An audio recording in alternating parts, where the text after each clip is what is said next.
Never beat a snake when you have not yet seen the head. Yes, if you beat a snake when you have not yet seen the head, the head might just be near you, and you know what might happen. But now we don't interpret it directly like that. The snake represents your enemy. Could be in politics,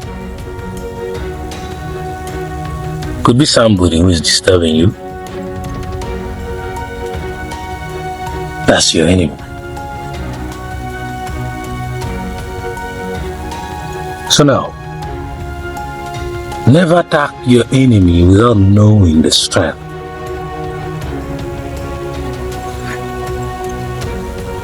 Knowing the strength is better than knowing the weakness.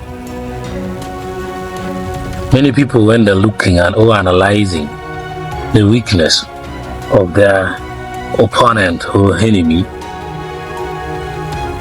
or when they're analyzing the possibility of defeating a person or company, they only look at the weakness. How can we do this? What is the weakness of this person? What is the weakness of this company? How can we enter? Could this one happen if are they lousy? Are they what? Yeah, are they having internal conflict? No, that's not the way to go. First, start by looking at the strength. That is the head of the snake.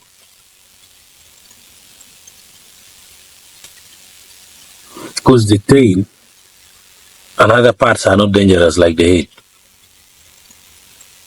The strength is what threatens you.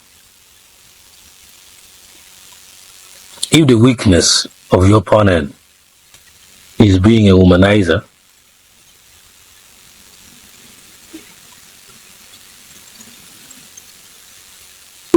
then you already know. But what if the strength is also there that he can counter when you trick him with a woman? What if?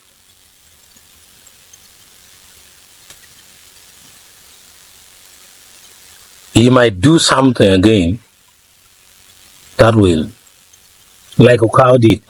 For those ones who know Okao. After Okao was caught conning, Okao came with a counterattack. Again, he made jokes of himself, and people again got back loving him. You see that genius there? If it was attack, of which I believe it was not an attack, it was his personal life. If it was an attack, then he knew how to counter-react towards that weakness. And the other reaction is the strength, the psychological strength. So, if you only look at the weakness, you will waste your time.